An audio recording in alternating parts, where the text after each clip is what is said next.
Hey guys, it's Margarita Yang, and today I want to share with you guys a lesson that I had to learn 2 years ago. This lesson is a very powerful one, and it is that you need to ignore all the judgments and the comments that other people make when they say they believe you're only capable of making X amount of money or Y amount of money, and that you cannot make this amount of money because based on their experience, you're not capable of doing that. And the reason I say this is because I personally had somebody actually say that kind of stuff to me. And it really kind of like hit my self-esteem at the moment. Like it made me like really self-conscious and start to doubt like whether I'm actually able to make the amount of money that I want to make. But I had to teach myself how to take other people's comments with just a grain of salt because, other people are not capable of telling me how much money I'm able to make. I make that kind of decision for myself. So that's why I want to share with you guys today my story. But before I get on to my story, I want to share with you guys an audio course that I'm looking to create. Now, I'm not promising that I'm going to make this audio course, but before I spend hours of my life dedicated to making this course, I want to gauge your interest and see if it's something that you're interested in buying. Like, let's say, is it something that if I made it, would you be interested in taking the course? So this course is going to be how to land a job offer from start to finish in only 5 days. That's right. So from the day you start applying for a job to getting a written job offer in hand, you're going to get it in just only 5 days. And this course is actually inspired from also the same story I'm going to share today. So I don't have the link just yet, so I can't verbally say it, but by the time this video is going to be finished editing, I'm gonna have the link ready. So you're going to see the link right here, and you're also going to see the link in the description box below. So please be sure to check out the page, take a look at the course contents, and let me know if you're interested by just hitting the I'm interested button on the page. Thank you. So on to today's story. So pretty much exactly 2 years ago, I was working as an entry-level bookkeeper for a real estate company. And I had been working at that company for a year by that point, right? And I was getting paid a salary of $45,000. That's an entry-level salary for bookkeeping here in Boston.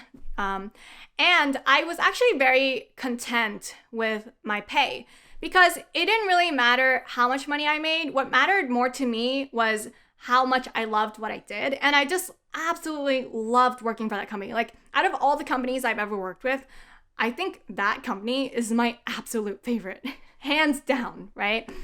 And also at that point in my life, before that job, I was working at Domino's Pizza. I had just moved across the country from Texas to Boston, and in Texas, I was working at Domino's Pizza, making $8 an hour. So, a jump from $8 an hour to making a salaried office position of $45,000 a year.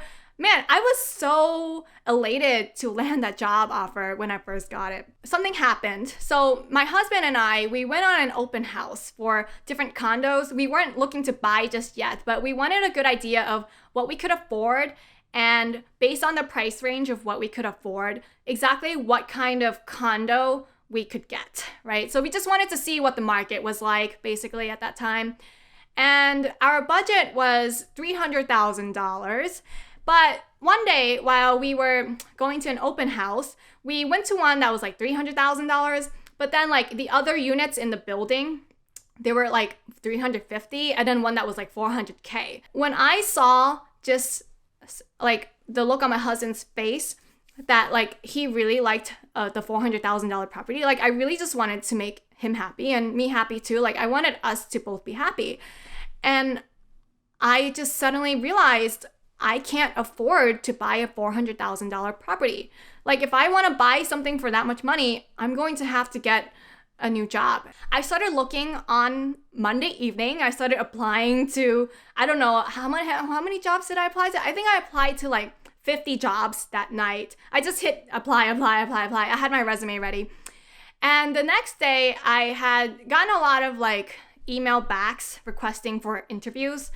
And I also got a lot of like emails back and calls from recruiters. And on that Tuesday, there was a recruiter named Vaughn, and he called me and he asked me exactly what I was looking for my next position. So I told him I was looking for, an accounting position next step up because I'm ready for more responsibility. And I'm also looking for a salary of $70,000. So a $70K salary plus the stipend that my husband was getting from his PhD program, it would have like fit our budget to my satisfaction, okay?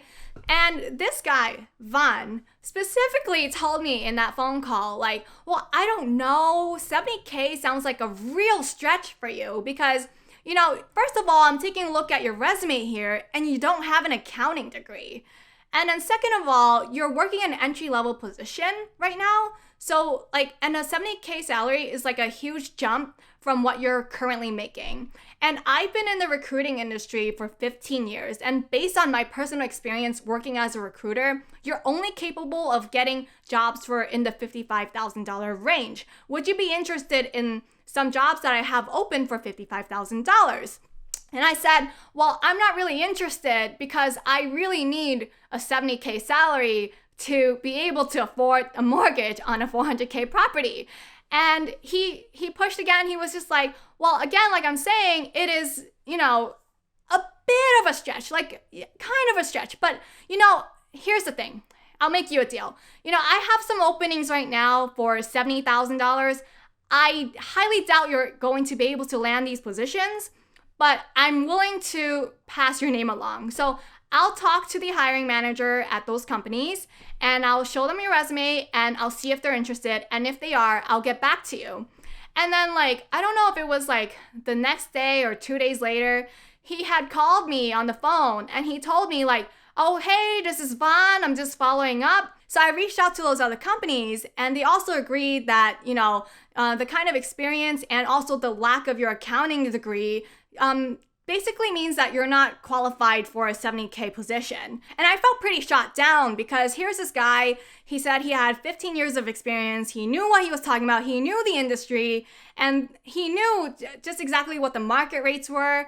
And based on the kind of resume that he saw that I had, my experiences and my skill set, you know, I'm not capable of making more than 55K at that point in my life because of blah, blah, blah, blah, blah, blah, blah, blah, blah, you know? But all the while, I had a really supportive friend by my side. And I spoke to her, you know, during that week, and she said, don't listen to him, just take it with a grain of salt. Other people can't tell you how much you're capable of making. He doesn't even know who you are. You literally just started talking to this guy like, what, 2 days ago?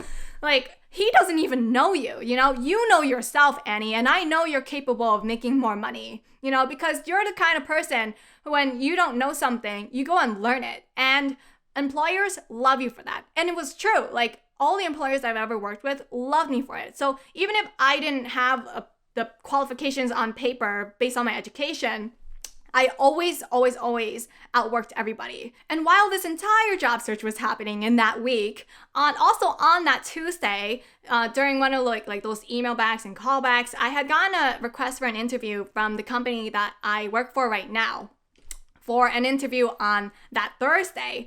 So that Thursday, I went into the interview and my current boss who interviewed me and we got along really well. And he was actually extremely impressed by the kind of things that he saw in my resume because apparently one of the things that he saw in my resume spoke to him that I'm the kind of person who takes initiative, right? And so it didn't matter to him where I got my education from. What mattered to him was that if I'm the kind of person, when I see a problem in the company, I don't say, oh, that's someone else's problem. I take that problem and I make it my responsibility to solve that problem. So that's basically the way that my resume was structured. And apparently that's why I tend to like get along with business owners really well because that's the kind of employees that they're looking for. And so toward the end of the interview, or well, all throughout the interview actually, my boss had been asking me, well, how much money do you want to make? How much money do you want to make? And I had always known that something that you shouldn't do is throw out the first number because that affects your negotiation power. And I said, well, you know, I want to get paid for the market value for my skills and my experience. So whatever you believe is the market value for that, I would like to get that offer and I would be really happy with whatever you offer me if it is what you believe I'm capable of and the kind of value that I bring to your company, right? And so I just kept repeating that throughout the interview every time he asked me. So he kind of changed the question around. He said, well, you said during this interview that you're looking to get a new job because you want to be able to qualify for that mortgage, right? And I said, yeah. And so he asked me, well, how much money do you need to make to be able to qualify for the mortgage that you're looking to get? And I told him, well, I need to make $70,000. And he said, no problem. I'm going to have a written job offer ready for you tomorrow. And tomorrow came along, and to my shock, I got an $80K job offer. So, so actually he went like $10K more than what I was looking to get. And I was able to go back to the recruiter and I was able to email him because I'm so petty. So I said, hey, Vaughn, I received a job offer today for an accounting manager position in the real estate industry with an $80K salary. I will most likely be taking this offer, so no need to send me any more opportunities. I guess it really was possible for me to get jobs that pay more than $55K. Thank you very much for your help the past 2 days. And then Vaughn responded, hey Annie, congratulations on the new move. I'm happy to be wrong in this case. If your current employer needs help refilling your position, our team is very happy to help. Let me know, Vaughn. So this experience really taught me that other people don't matter. I am the one that matters. I'm the one that determines just how much money I am capable of making. So whenever you guys hear like comments from other people like, oh, well, you're only capable of this. Really? Really? You decide that for yourself, okay?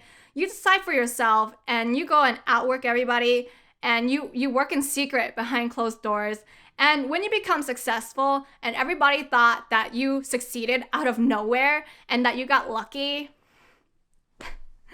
they don't even know. They don't even know. So that's it. I started looking on a Monday night, and then by Friday afternoon, I had a written job offer in hand, and it was for far more money than I had ever expected to make. I went from a $45K salary to making an $80K salary, and I even went back to my employer at that time, and I asked them to match, and they actually ended up matching up to $70K.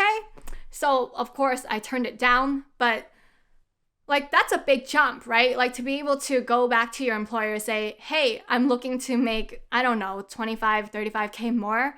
And they're able to like say, this is what we can offer you. It really, really says something, right? Because I had watched one of my ex-coworkers at that time, he kept asking for a raise. Like, he had been asking for a raise from them for like a whole year. And he wasn't even asking for much. He was asking for like a $1 or $2 an hour raise. And they were like, oh, we'll think about it. Oh, we'll think about it. Oh, we'll have to see our budget. Oh, we'll think about it. Oh, come ask us again in 3 months. Oh, come back in 3 months again.